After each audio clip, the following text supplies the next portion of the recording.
पहले चल दिया तुरुप का इक्का कांग्रेस ने। देखो, कांग्रेस की, ये मैं पहले ही कह देता हूँ, कांग्रेस की बहुत बड़ी सियासी नाकामी है जिसको उन्होंने जग जाहिर किया है। चरणजीत चन्नी जी मानयोग बहुत सत्कारित व्यक्ति हैं राजनीति में, पर उनको तुरुप का पत्ता मत कहिए। वो एक सियासी चाल है जो चली गई है पंजाब में। एक तरफ तो ये कि बहुत बड़े सामाजिक वर्ग को एक प्रतिनिधित्व देना एक अच्छी बात है। मैं समुचे दलित भाईचारे को मुबारकबाद देता हूँ इस बात की कि वो मुख्यमंत्री पंजाब के बने। समुचे समाज को मुबारकबाद देता हूँ, पर उनको इस्तेमाल करके और कैप्टन अमरिंदर सिंह जी को अपमानित करके राजनीतिक खेल खेला गया है ये कांग्रेस की तरफ से। क्या होने वाला है 90 दिन में, 80 दिन में? क्या करेंगे चरणजीत चन्नी जी महाराज जो मुख्यमंत्री पंजाब के बने हैं? उनकी सारी बागडोर जो है, सारा कंप्यूटर है, सारा रिमोट कंट्रोल है, वो तो कहीं और पड़ा हुआ है। और इनका आपस में कांग्रेस का जो काटो क्लेश चल रहा है काफी समय से, ये अभी खत्म कहाँ हुआ है? और अभी मेरे भाई साहब कांग्रेस के कह रहे थे कि वो जो अपने सुनील जाखड़ जी का अपना व्यक्तिगत मामला है, उनका विचार है। क्या सुनील जाखड़ जी अब व्यक्तिगत हो गए हैं घंटे के बाद? ये तो हरीश रावत जी का बयान है कि अगले जो 2022 के अपने चुनाव सिद्धू जी के नेतृत्व में लड़े जाएंगे। ये तो हरीश रावत के जी आपका इशारा देख रहा हूं। तो बलराम जाखड़ जी ने तो उनको विरोध किया है। जल्दी से मुकेश जी अगर इसका जवाब देना चाहें।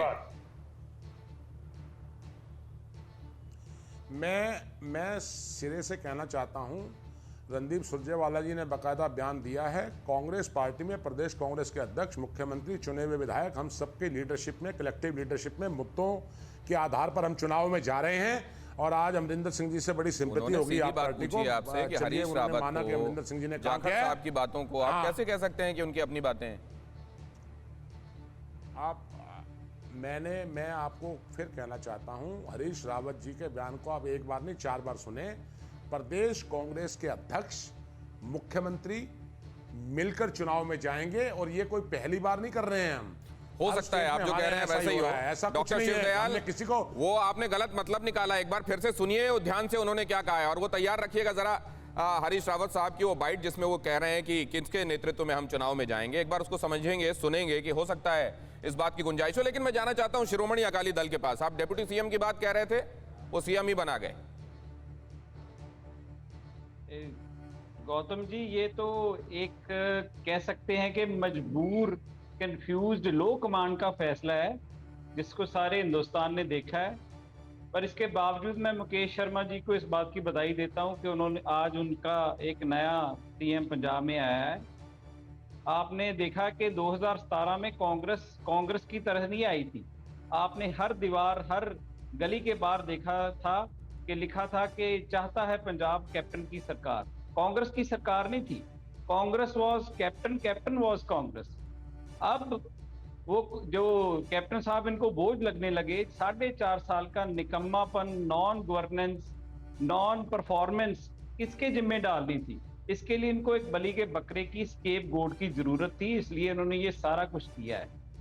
जैसे टेलीकम्युनिकेशन कंपनीज एक कुछ दिनों का वैलिडेशन वाला जो पैकेज निकालती हैं, इसी तरह से 90 दिन का सीएम का जो तो ये चन्नी जी छोटा रिचार्ज है क्या?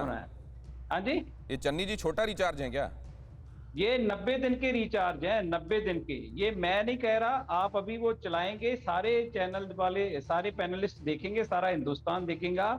लेकिन आप दोनों काम कैसे कर सकते हैं? खुद ही बोल दिया, हरीश रावत जी ने खुद ही बोल दिया। मैनी साहब, आप दोनों काम कैसे कर सकते हैं?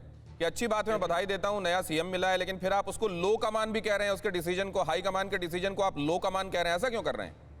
देखिए जी, जो आज पंजाब के सीएम, तो उन्होंने किसी को बनाना था। 2 दिन में इन्होंने 6 सीएम को सौगंध दिला दी है। परसों सुबह, कल सुबह की मैं बात बताता हूँ, कल सुबह जाखड़ साहब को इन्होंने चेन्नई से बुलाया जी। फिर उसके बाद अंबिका सोनी के पास गए जी। फिर उसके बाद सुखी रंधावा का नाम चला जी। शाम अच्छा। तक प्रगट सिंह आए जी, पर आते आते बात चन्नी जी तक आ गई जी। अब आपकी बात चन्नी का जी जवाब ले जब लेता हूं, आप ये इंपॉर्टेंट बात है, समय 11 मेरे पास कम है। एक मिनट दिनेश जी, एक मिनट। आज 11 बजे तक चन्नी जी भी कंफ्यूज थे कि सौगंध कोई और ना उठा ले, कोई ऑफ ऑफिस कोई और ना ले जाए। ठीक है। इसके लिए मैंने बधाई दी है कि चन्नी जी ने नहीं, एक सौगंध- एक एक एक तो कांग्रेस से इस पर रिएक्शन लेना पड़ेगा, मुकेश जी के पास जाना पड़ेगा। रपट पड़े तो हर गंगा। मुकेश शर्मा जी। दिनेश भाई, ऐसा है, अकाली दल परेशान है बेचारा, कोई कार्ड नहीं मिल रही है। मुझे बड़ा तरस आ रहा है सारे इन विरोधियों पर। ये बधाई भी मुझे दे रहे हैं और बलि का बकरा कहकर दलित समाज का अपमान ना करें कृपा करके। आपको ये अधिकार नहीं है कि आप दलितों का अपमान करें, आप दलितों का अपमान कर रहे चन्नी जी, हैं। आपके फर्स्ट चॉइस नहीं थे, पहली चॉइस नहीं थे, कहा जा रहा है। मैं एक मिनट, मैं आ रहा हूं। कांग्रेस इनसे पूछ रहा हूं, क्या अकाली दल से पूछ के मुख्यमंत्री बनाएंगे?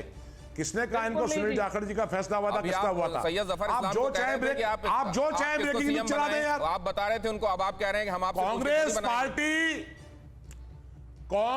अरे साहब सुनिए, कांग्रेस पार्टी ने एक निर्णय लिया आ रहा हूं और सर। सीधा निर्णय लिया। चरणजीत सिंह चन्नी जी का निर्णय इसने लिया कि वो सर्वसम्मत नेता के रूप में उभरे हैं, जिसको लेकर सबके ठीक है। पेट में दर्द है, और उस दर्द की एक ही गोली है कि उत्तर प्रदेश में दलित मुख्यमंत्री बना दे, वरना दलित समाज, मैं ये कहना चाहता हूं, जिन राज्यों में चुनाव होंगे, दलित समाज एक चीजें सिरे हैं। से भारतीय जनता पार्टी को और इन विरोधियों को मुकेश शर्मा जी, नकारने तीन वाला तीन है। चीजें। निशाना आपका यूपी ही है, दूसरे आपको ये भी कंफर्म है कि आपको लग रहा है आप नहीं आ रहे हैं सत्ता में, इसलिए दूसरों को नसीहत दे रहे हैं कि आप बना लेना जब आना तो। और तीसरी बात ये कि आप खुद के लिए तो कहते हैं कि हमको नसीहत ना दी जाए, कांग्रेस किसको बनाएगी उसका मामला है, लेकिन आप दूसरों को बता रहे हैं कि वो किसको अब मैं- बनाए। फिक्र आपकी, सोमवार से शुक्रवार रात 9 बजे सिर्फ TV9 भारतवर्ष पर।